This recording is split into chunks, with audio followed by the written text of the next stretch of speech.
I'm Jay Miller, and today on George Fox Talks, I'm joined by Jonathan Kuttab. We'll be talking about the war in Gaza, the reality of things on the ground, and if peace is possible.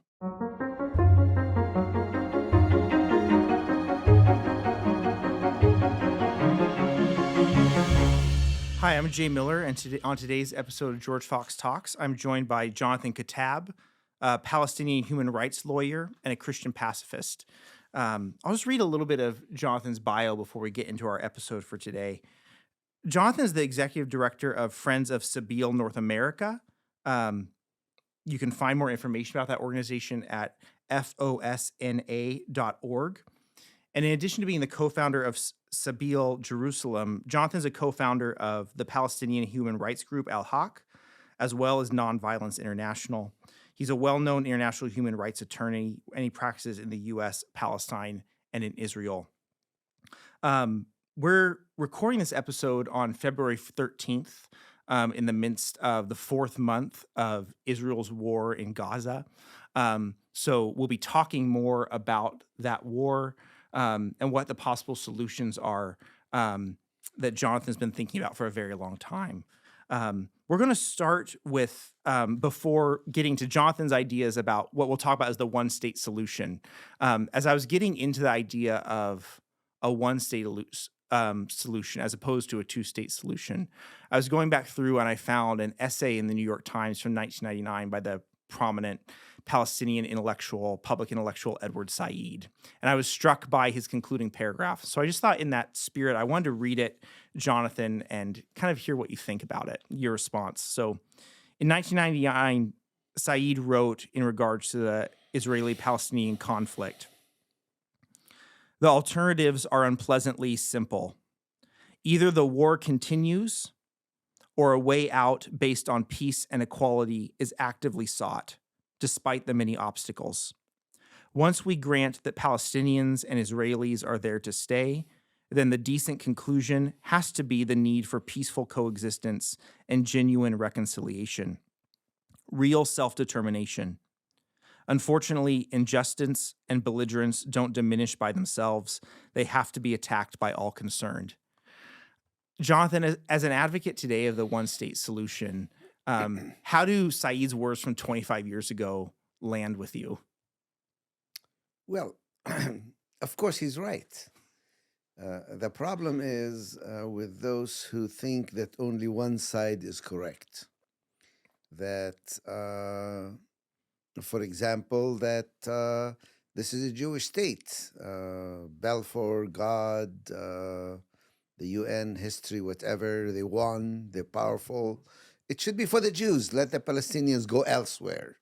Or there's no such thing as Palestinians. They don't count. They will be tolerated only to the extent that they are willing to accept that they have no place here, and they exist here at the mercy of the Jewish state. Or those who say this is just settler colonialism, these are all foreigners, Palestine Arabiya, Palestine for the Arabs. Who are these people coming here and taking our land?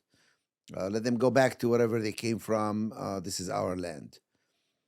Either of these two positions requires that you annihilate your opponent or delegitimize them, or they don't count. They're not serious. They're not real.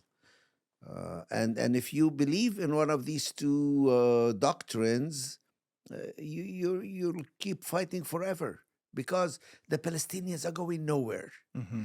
And neither are the Israeli Jews. You need to find some formula for them to live together. And I'm not saying that they are the same. There is no symmetry here. There's no equality. There's just a reality. Mm-hmm.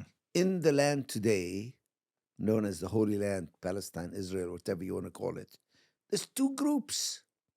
One group has all the power and the other has none, but neither of them is going away. Mm-hmm. They need to live together, yes. Yes, and I think for Said, who I think identified as an atheist or an agnostic, he was very much grounded his analysis and his desire for a one-state solution in the material realities. There are two people here. We functionally have one state already. what kind of state is it going to be if we recognize this current state isn't viable, or isn't just. Um, you come at it from a different perspective, as slightly different in that while you have that same material analysis, you also identify as a Christian pacifist, and a Palestinian Christian Correct. informs your analysis, Correct. and your work. Um, you're the author of 2 recent books. One of them is along these lines, a memoir called "The Truth Shall Set You Free." Another is a book arguing for the one-state solution, and the book is titled "Beyond the Two-State Solution." Correct. We're going to finish the conversation talking about what it would look like to go beyond the two-state solution. But I wonder if first we could lean into that more autobiographical aspect of your work and just ask for you, what's the significance of being a Palestinian Christian? And how, as a Palestinian Christian, did you come to become a Christian pacifist committed to nonviolent solutions? Well, maybe you don't know, because the vast majority of Palestinian Christians are pacifists. Mm. The way we read our scripture, we're required to love our enemies, not kill them. Jesus is the Prince of Peace. Blessed are the peacemakers. This is how we read scripture. Unlike the majority of Christians in most countries since Constantine, who always found some kind of excuse to justify war, Palestinian Christians, most of them say, no, if you're a real Christian, if you take Christ seriously, you must find a different way to deal with reality. You cannot allow the state, your own state, to become your God. You must always insist that your allegiance is to Jesus, to the kingdom of God, not to an earthly kingdom. Even though we are in the world, but we are not of the world. We can be very patriotic and very committed to our national group or tribe. But if we are serious about being Christian, we have to find ways to do it non-violently, not by killing and destroying and eliminating our enemy, however terrible they are. We must find a different way to work for justice other than guns and bombs. So you feel like that kind of Christian pacifism has always been a part of your understanding of the faith? Always. I guess I want to ask, given the recent events in Israel and Palestine, the Hamas attack on October 7th, and Israel's kind of intensifying occupation of Gaza, now around, I think, close to 30,000 sort of Palestinians killed. I know that's been hard for the peace movement based on my reading in Israel and Palestine. Can you give me a sense of today, where the peace movement stands, and what it's been like for you as a longstanding active peacemaker in the region to kind of experience the past few months? Well, it's true that the current events sort of solidify the tribal, the nationalist, the antagonism, the hatred of both groups. But at a deeper level, it actually proves the truth of our position. Namely, violence is never the answer. Mm-hmm. No matter how powerful you are, no matter how terribly you can crush your opponent, you will never obtain security except through peace. You must address the needs and the interests and the desires of both groups if you have any chance of succeeding. You see, the lie behind most war mongers is violence is the answer. Mm-hmm. And if it doesn't work, you double down and you hit them harder next time, and they will learn. Somehow they will be deterred. Somehow they will be frightened. Somehow they will never dare to fight us again, because we will crush them so terribly.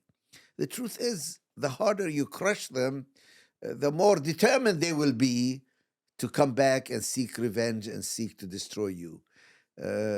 I don't think the balance of power between Israel and the Palestinians has ever been greater than it was between Israel and the Palestinians in Gaza.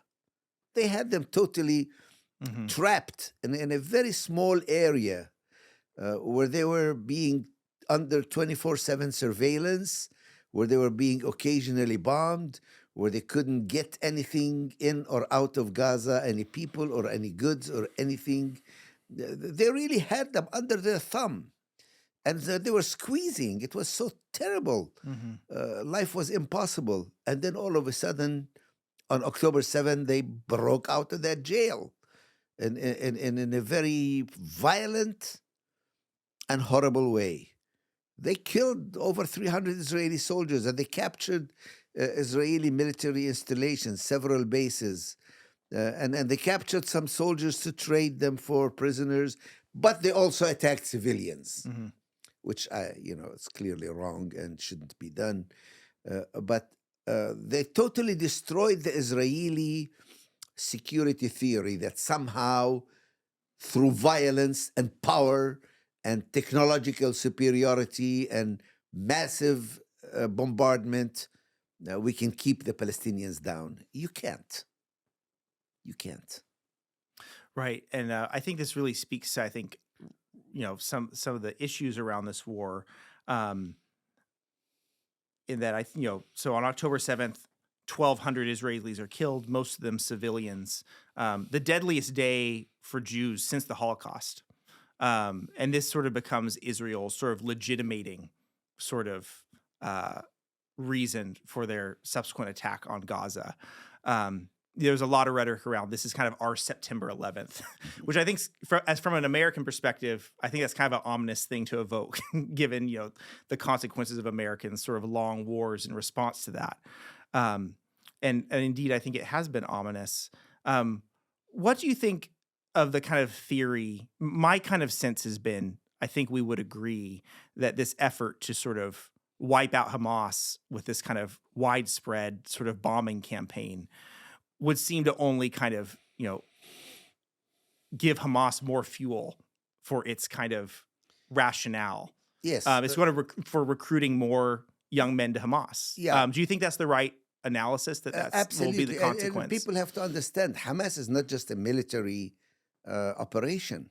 It also has its political, ideological, and civil components. It's an idea. And of course, it stands for resistance to Israel, but it also stands for one particular ideology of how society needs to be run. I don't accept that ideology, but I don't demonize them either.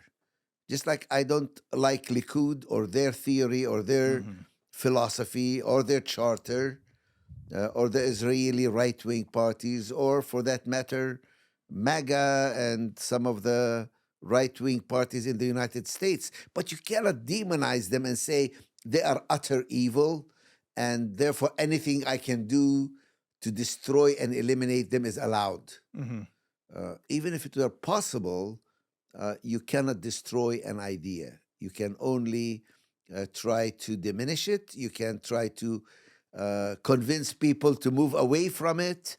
You can only negotiate with it. You can only reach some kind of equilibrium with it. Vote them out of power, but not really kill everything that's called Hamas or that's related to Hamas. Mhm. Yeah, that idea of not demonizing your opponent, which I think is so hard to do because ultimately your critique is both. You're making a critique, I believe, of both Israeli Zionist nationalism and Palestinian nationalism. I mean, and the way those have failed to bring peace for all the people living in Israel, Palestine. I think that's a fair Correct. representation of kind of your thought on this. Without pretending that they are in any way equal Of or course. parallel, without symmetry. But basically, yes, both of these ideologies have failed to deliver the goods Yeah. to their people. You talk about always being a Christian pacifist, that kind of always being your orientation. And I relate to that too, as kind of a lifelong Quaker myself. But I know from my own experience, that's one thing to have an intellectual commitment or maybe a theological commitment to pacifism and to not demonizing my enemy or people I disagree with or politics that I disagree with. But I know it's much harder, to kind of know inwardly what to do with that anger Yeah. or what to do with that concern for justice. So, can you say more about on your own journey as you've worked on these issues for a long time, um, how you kind of have worked with that? Yeah. Well, it's very clear we must not confuse pacifism with passivity. Right. Nonviolence actually requires a lot more effort, a lot more creativity, a lot more discipline, and a lot more sacrifice than armed struggle. You really must work at it. And one of the ways I personally worked at it was through human rights. Mm. I helped set up Al-Haq, the first human rights organization, tried to document the violations that were taking place, tried to use international law to try to bring Israelis to see that what they were doing was so contrary to even the principles of Judaism, and certainly to international law and universal values. I try to understand Israelis and what they are going through and what they went through, even though Palestinians were not responsible for the evils of Western Christian anti-Semitism and hatred of Jews. We have been forced to pay the price for the Holocaust and for the Christian anti-Semitism in the West. So for me, to fight for Palestinian rights, to fight against the injustices of the oppression, of the occupation, of the apartheid regime, of Jewish supremacy, laws that promote Jews at the expense of non-Jews, their takeover of our lands. For me to do that was an absolute necessity. But I also realized I needed to find ways to do it non-violently. Armed struggle was not going to help. It only justifies, legitimizes, and perpetuates the traumas and the pain that has led to the creation of Zionism and the State of Israel in the first place. I think that may be a good place to start to think about questions about a two-state solution versus a one-state solution. Yes. So a lot of your work has been to kind of, how do we resolve this conflict? One of the most common proposals, we hear this a lot in the news today, politicians are evoking, we need a two-state solution for after this war ends. Can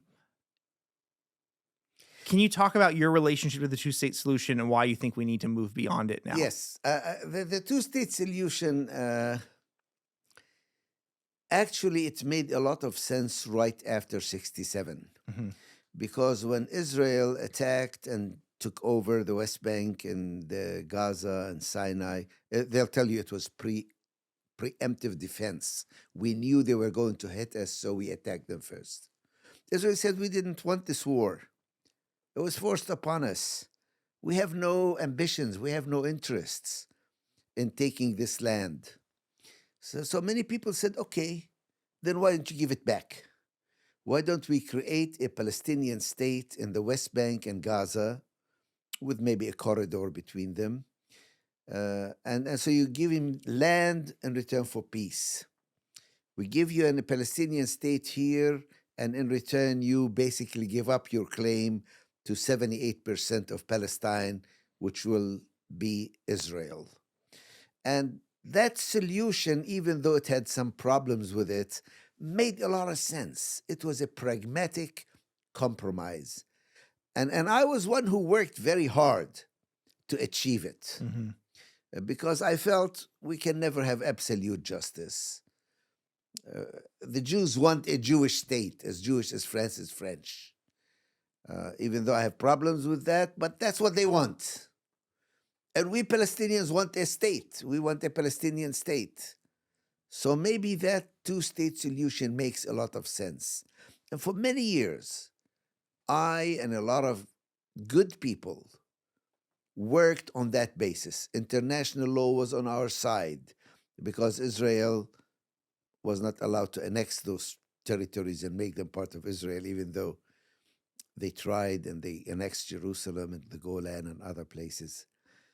But we thought that the two-state solution makes sense as a pragmatic compromise. The problem is the Israelis started setting up in that small 22% of Palestine Jewish settlements that were only for Jews. And they started connecting them with a network of roads that only serve Jews. And they started expanding them and taking more and more land, making them part of these settlements and also part of Israel. Mm-hmm. So after a while, I had to admit to myself that the two-state solution is no longer possible. There's about 700,000 Jewish Israelis living in those settlements and living as if they are part of Israel. They have different laws, different courts, a different health system, different educational, social welfare system, different roads that serve them alone. But they are not living there as equal with the Palestinians. They're living as lords and masters, controlling the lives of Palestinians. And the Palestinians were living in more and more shrinking areas that were constantly being even further subdivided. So at some point, you have to say, this egg has been scrambled so much. It's an omelet. It's no longer an egg. You cannot separate it anymore. To have a two-state solution, you have to get rid of 700,000 or 800,000 Jewish settlers and move them back to Israel, which nobody is actually thinking is possible. Right. So if the two-state solution is not possible, then we're back to the drawing boards, dealing with the reality. And the reality is there's two groups living in the land of Israel, Palestine, the Holy Land, whatever you want to call it. There's about 7 million Jews living there. So there's no way it's going to be an Arab state. We can no longer talk about Palestine Arabiya when the people living there, half of them are not Arab. And they're going nowhere. But by the same token, you can no longer talk about a Jewish state there because half the people living there, about 7 million, are not Jews. And they're going nowhere. You can't get rid of them. So there's only one state there. The question is, what kind of state is it? Is it a state of equality or is it a state of apartheid? Rule and control by one group over another? Is it a state where the same law applies to everybody, or is it a state which fundamentally serves Jews and views non-Jews as a hostile foreign enemy? I wonder if we could talk a little about then what the one-state solution would look like.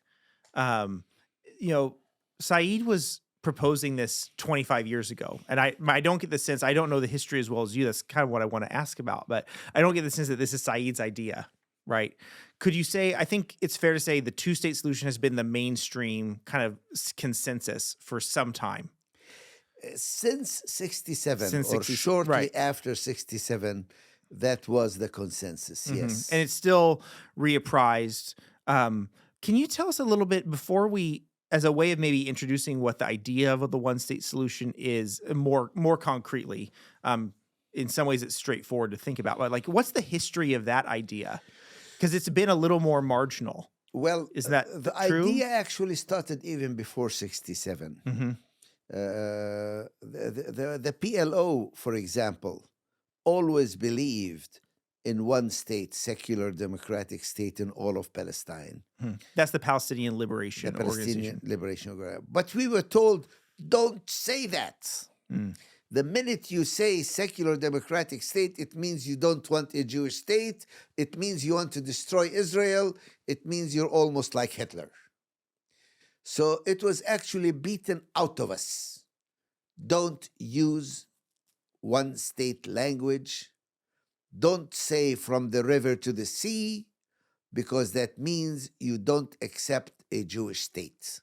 Even now, people who say one state from the river to the sea, they get attacked as being anti-Semitic. Unless you are Netanyahu, who says from the river to the sea, this is only one place. And it's all ours.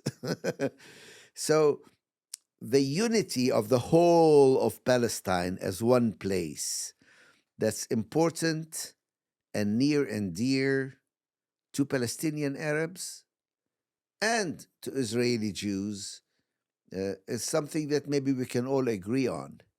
The question is, what kind of state do you have? Is it an exclusive state that serves one group at the expense of the other?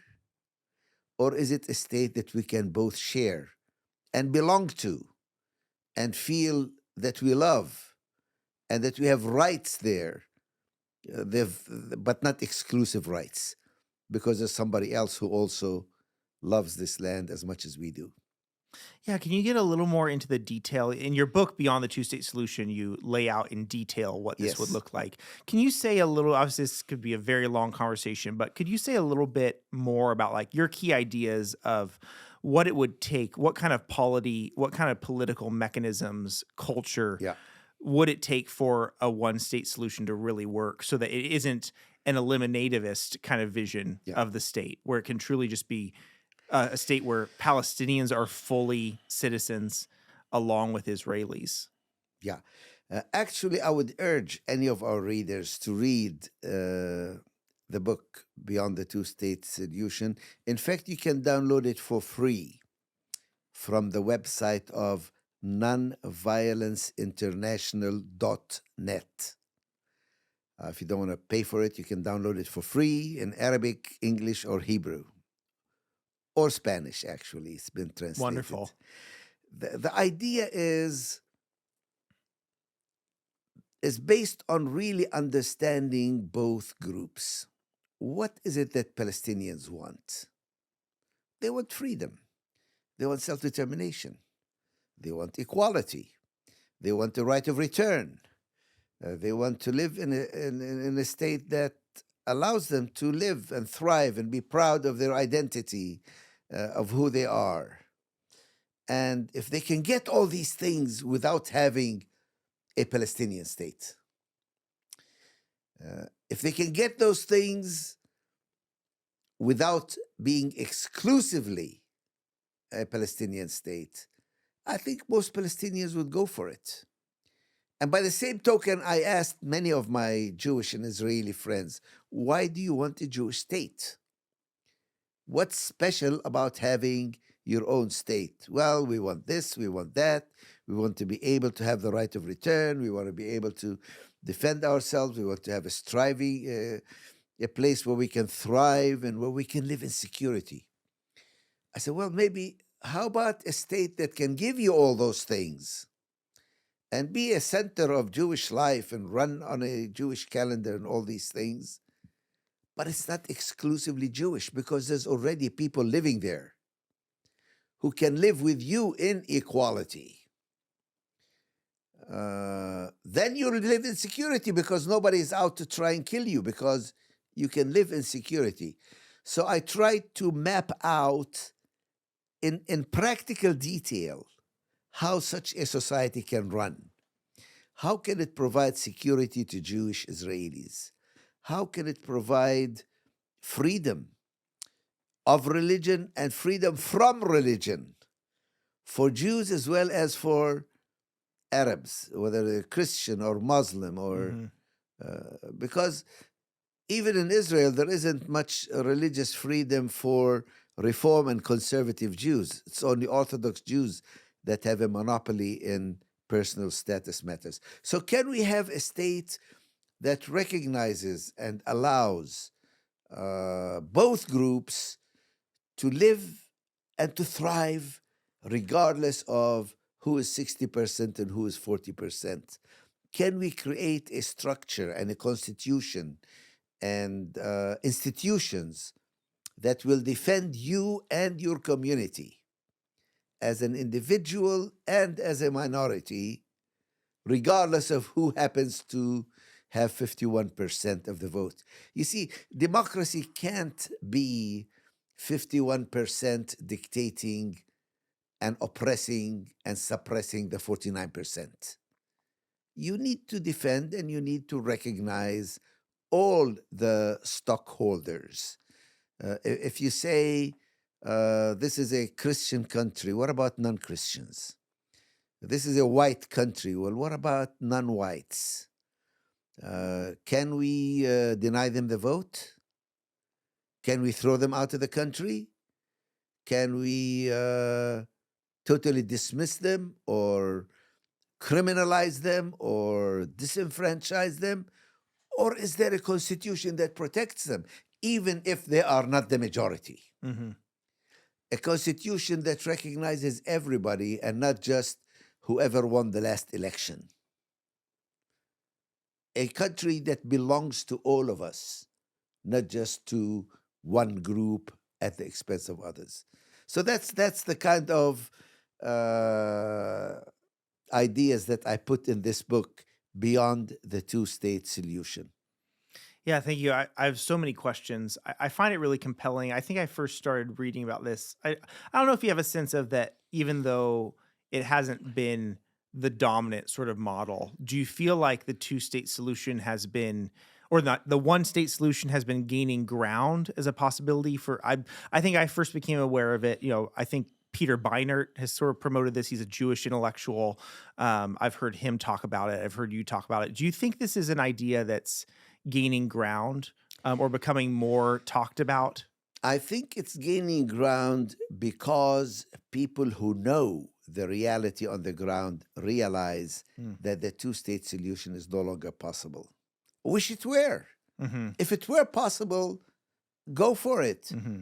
But the other side has systematically undermined it. If they ever really believed in it, which I doubt now, they've certainly worked to make it impossible. Through the kind of the settlements is really the crux Exactly. here. Because Saeed's writing about settlements 25 years ago and saying we can't do this 25 years ago, and they've only increased. And Netanyahu, the Israeli prime minister, actually said, the reason I wanted Hamas to rule Gaza is to prevent a two-state solution, is to prevent a Palestinian state from ever being possible. Right.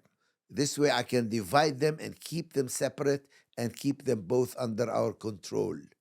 Because if you don't, if you allow the Palestinian Authority to speak for West Bank and Gaza, to speak in one voice for all the Palestinians, then you will have a Palestinian state, which I will not allow. Yeah, as I've thought about that dynamic you're describing of the way Netanyahu and his party have kind of cultivated or sustained or allowed Hamas to sort of flourish. I mean, to me, it seems like it's almost like a form of collusion almost between these two kind of nationalisms. Again, like asymmetrical as always. That's the key thing to keep in mind. But there's a sense in that they've worked symbiotically in a way. Yes. It's a strange kind of collusion. Let's keep it at the level of total extremism. Let's not allow moderates or anybody in the middle to survive. This way we can always point to them and say, look how extreme they are. Mm-hmm. How can you make peace with them? Mm-hmm. They're not even united.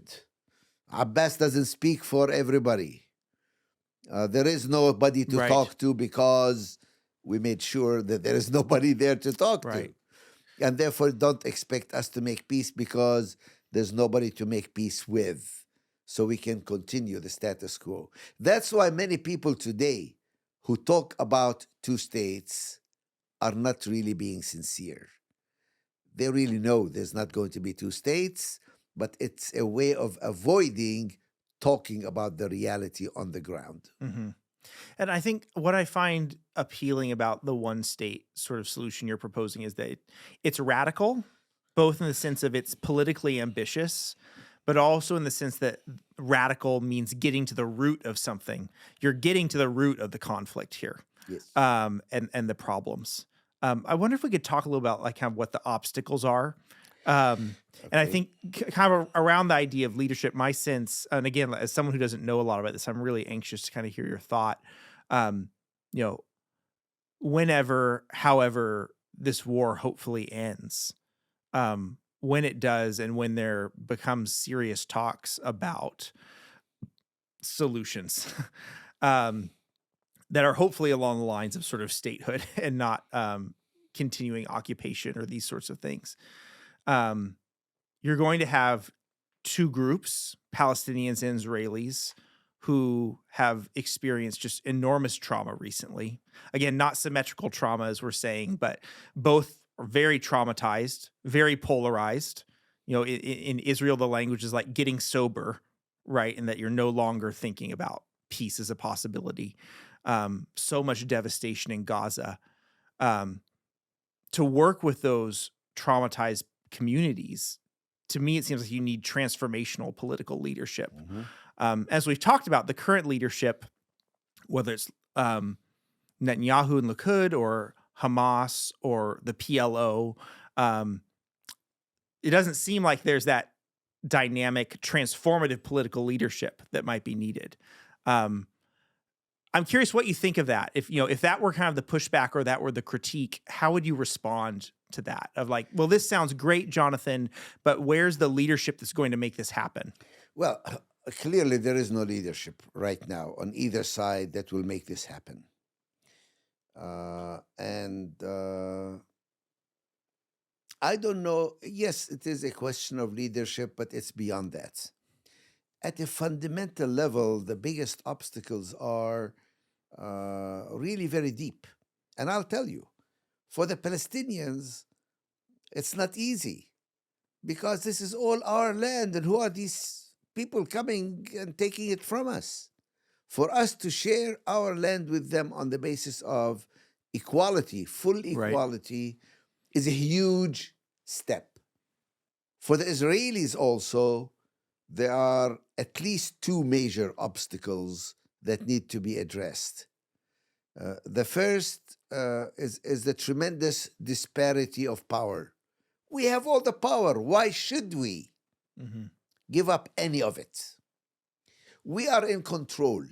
Anybody who is in a position of privilege, you talk to them about equality and you're taking something away from them. If I'm a slaveholder and somebody comes and talks about equality, what do you mean? You're taking my property. I paid for this man or woman and their children. Mhm. They belong to me. Equality sounds like oppression. You're taking something away from me.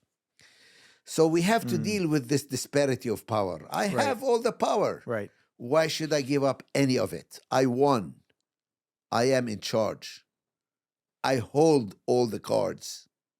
So that's the first obstacle. A total negation, not accepting Palestinian rights. But the second is the trauma, what I call the Holocaust syndrome. These are people who have suffered a lot. And Zionism comes and tells them, you can't trust anybody but yourself. In a sense, Hitler was right. Blood and iron is all it takes. Don't think about international law, don't think about public opinion, don't think about universal principles. Where were they when we were being driven to the ovens? We can't trust anybody other than our own power. And we have a lot of power and we amass a lot of power, but it's never enough. We need more. And then something like October 7 happens, and my God, we need even more Mhm. power. So we need to somehow overcome that trauma, what I call the Holocaust syndrome. Mhm. We need healing from that trauma.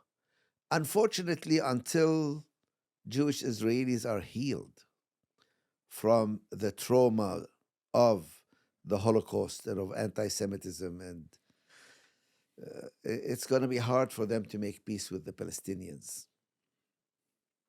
Yeah, and again, I come back to that kind of question of leadership. Of I guess for you, if you kind of recognize the leadership is a problem right now, and again, we're kind of at a place where I think it's hard to know what the next day will bring, right? In terms of like when we might have a ceasefire, when we might start to think about like what's next after we get out of the kind of basic conflict.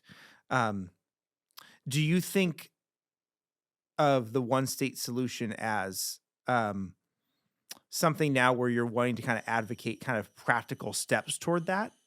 Or do you think it's more a matter of just beginning to imagine that possibility and getting people to think along those lines? No, there are some very practical steps that one can take.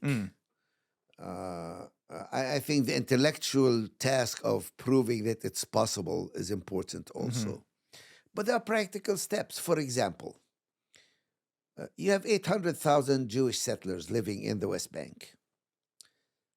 So how about making sure that they live under the same rules that the Palestinians are? Oh, you say, but these rules are terrible. Well, improve the rules. Well, these services are not good enough. We want Israeli standards. Well, improve the services for everybody. Stop this hafrada, this separation. Allow people to move around. Permit people to move back and forth. Allow Palestinians to move from Gaza to the West Bank and from the West Bank to Gaza and to Jerusalem and to Nazareth.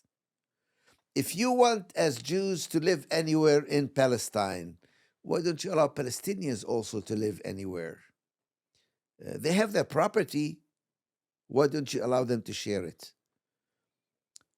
This system of creating 5 different categories, 5 different set of laws, one for the people of Gaza, one for the people of the West Bank, one for the Palestinians in Jerusalem, and yet another one for the Palestinians who are Israeli citizens, as a way of fragmentation. Let's break through that. Let's allow Palestinians to meet and deal and talk and visit and marry from each other. They are one people. How can you have laws that prevent them from marrying and living together if they are Israelis as opposed to West Bankers? They actually have laws that you can't do that. Why not? We are families, we are related, we have the same culture. So there are many steps that you can take short of creating one state solution to remove inequality, to increase possibilities of interaction, to really recognize and deal with the hopes and the fears and the expectations of both sides. Ultimately, yes, you will need to have a state that allows equality. You need to allow Palestinian right of return, for example. You can't actually try to kick out more Palestinians, which is what they are trying to do in Rafah now, to push out another 1 million Palestinians out into the desert. You have to allow people to thrive and live and prosper and trade and move and travel. There's so many things you can do to improve the current situation in the direction of equality, in the direction of more rights and freedom, in the direction of democracy and human rights and freedom of movement and an open society. And you work towards reconciliation. And you work towards removing the bitterness and the hatred. And you reduce the constant oppression. You can eliminate administrative detention, where you can just arrest somebody for no reason. You can eliminate military courts for minors and children. Make them all subject to civil law, not military law. You can eliminate the restrictions under military law that prevent people from building and on their own land, on their own private land, and planting their own private land.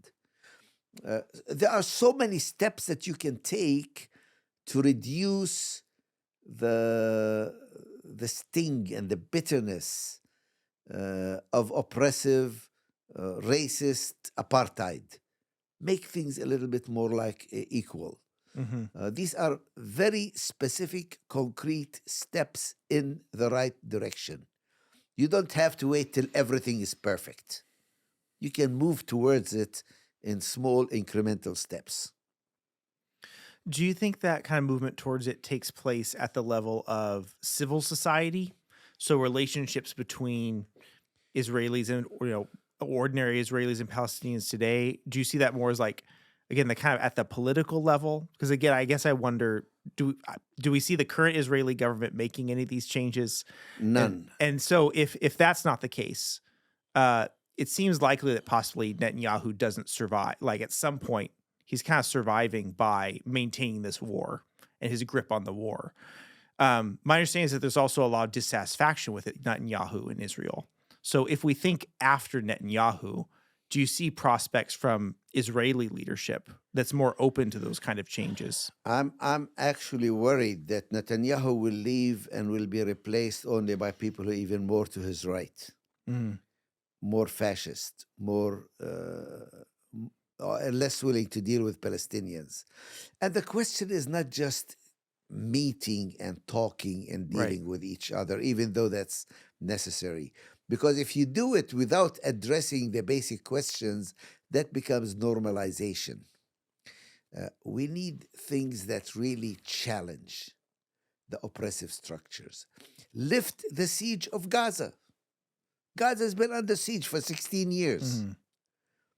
If this war is over without lifting the siege of Gaza, without allowing free movement in and out of Gaza, then we've gained nothing, absolutely nothing. We are perpetuating the existing situation, only making it worse. Which is why, we call for a ceasefire now. Nothing that's legitimate, because you see two people fighting in the street or in the school playground. The first thing you do is stop. Stop hitting each other. Let's cease fire now. But that's not enough. Then you move to, okay, who started this? What is this about? What's going on here? How can we address the basic issues? So you need to move towards peaceful solutions. It's not enough to just say ceasefire, but it's absolutely essential. Of course. You start with a ceasefire now. Right. You allow food and water and medicine to come in. You allow people to build instead of controlling them tightly, as you did before October 7. Allow people to live. Allow people to thrive. Allow institutions to be built, not destroy. I mean, Israel is systematically destroying all buildings, all universities, all hospitals. 36 hospitals are systematically destroyed. How can you have a society when you've destroyed all their hospitals, all their libraries, all their bakeries, all their museums, courthouses, never mind structures of residences and buildings? When you go systematically and destroy them all, this is horrible. This is genocide taking place. This is making Gaza unlivable, which is the definition, by the way, of genocide. Well, when you go against an entire people, whether it's through killing them or making conditions unlivable for them in whole or in part, that is genocide. Of course, if I can talk about that for a second, please.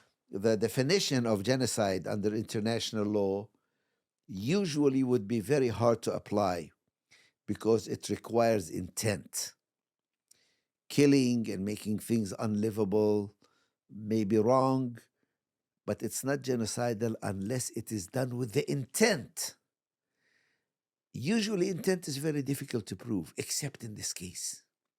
In this case, Israeli leaders, from the Israeli president to the prime minister, to the defense minister, to the chief of staff, all of them have made clearly genocidal statements. We need to totally eliminate them, eradicate them.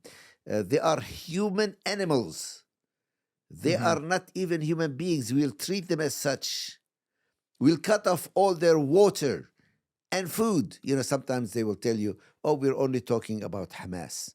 Well, when you cut off all water and all food, clearly you're cutting it on the whole entire population. When the president of Israel says there are no innocents in Gaza, everybody is responsible. Right. And when you look at the victims, the majority of them are children and women. But by definition, I mean, there's more than half of the people in Gaza are minors. There's 60,000 pregnant women in Gaza now. So with no water, with no sanitation, with no equipment, with no, sanitary utensils, and many of them end up with C-sections without anesthesia. There have been over 1,000 amputations of children, many of them without anesthesia. If you can do that and say this is not genocide, this is just, we're trying to eliminate Hamas, it's really a horrible situation. Yeah, I agree with you. Obviously, the Israeli kind of position or pro-Israel kind of voices will say like, well, Hamas has used human shields or civil infrastructure to kind of mask its sort of operations, and so it bears the responsibility. But I think to me that seems like a really too easy a washing of one's hands to just pin all of this kind of death on Hamas. We've talked a little about the challenges to leadership on the Israeli side. Do you see prospects for meaningful Palestinian leadership coming forward to advocate for these kind of the things you're proposing? Only if you allow elections. With elections, you get new leaders. But if you're not allowing elections, and if the person who's elected you don't like, you put them in jail, or you assassinate them, or you kill them, or you deport them, how is leadership going to be created except through a democratic process? Even before October 7, the joke was that if elections are held, Hamas would lose in Gaza and Fatah would lose in the West Bank because its leaders have not done a good job. Right.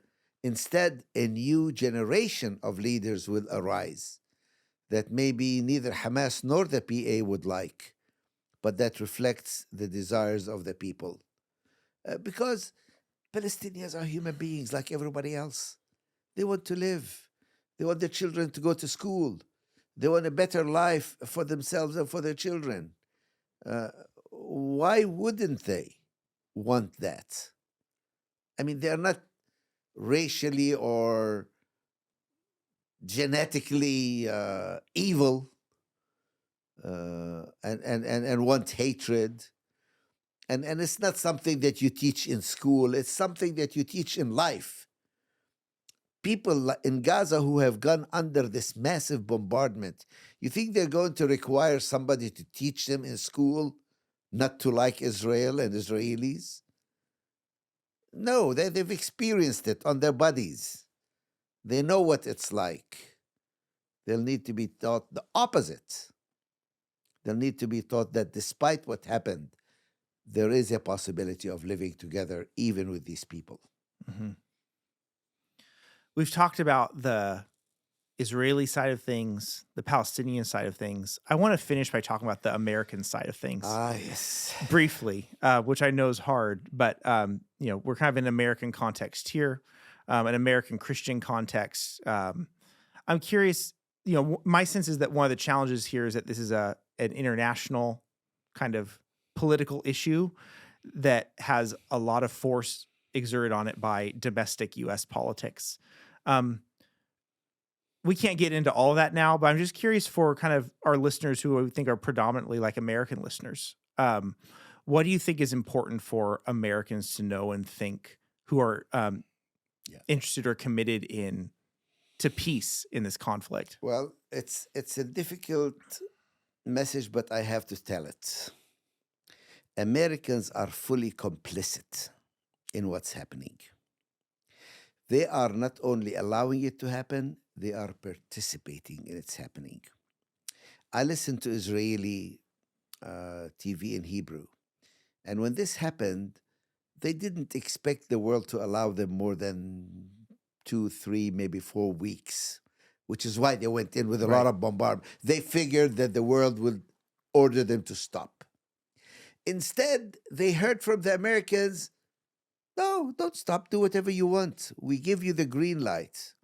They ran out of ammunition because they were dropping so many bombs. They ran out of ammunition after 3 weeks. And the US says, don't worry, we'll give you more ammunition, more bombs.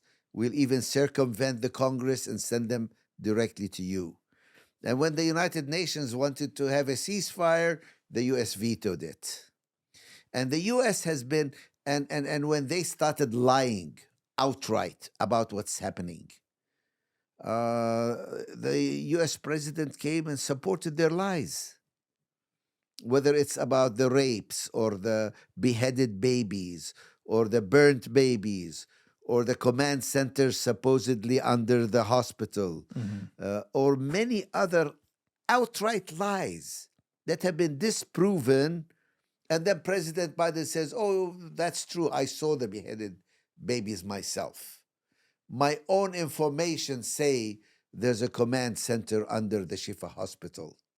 Our own information says that Al Ahli hospital was probably hit by a misfired missile rather than Israeli bombardment. And that gave Israel an umbrella. More so than money and weapons, the United States has given Israel cover, an umbrella that you don't have to worry about international law. You don't have to worry about the International Court of Justice. You don't have to worry about the United Nations intervening. We will protect you. We will give you the green light. You can have as much time as you want. You can try to destroy Hamas even without having any other plan. We agree with you, with your goal that you want to create a new reality without the participation of Hamas in any way. And so Israeli says, okay, we can do whatever we want. I'm trying to address your question. What can Americans do? And I'm saying that Americans are part of the problem now. They need to become part of the solution, or at a minimum, they need to stay out of it and force Israel to deal with the reality of international law, the reality of public opinion, the reality of living and needing to live with Palestinians in the same country. So far, they don't feel they need to, because the United States will allow them to do whatever they want. The United States will allow them to get away with apartheid, to get away with genocide, to get away with oppression, to get away with constant occupation, and not have to pay a price for it. In fact, to be reimbursed for whatever it costs them to do those things. This is really horrible, and it needs to come to a stop. Yeah, you talked about reality there, and I feel like reality has come up a lot throughout the conversation. Yes. I appreciate you being willing to say that and speak those hard truths about the reality of American complicity in this conflict, about the reality of what Israel-Palestine is today and what the political solutions need to be to address the roots of that conflict. So So thank you so much for coming on the show to talk about those things today, Jonathan. Thank you. And I pray that we will be able to talk about more pleasant things because ultimately, a peace needs to be a victory for both sides. War is never the answer, violence is never the answer or the solution.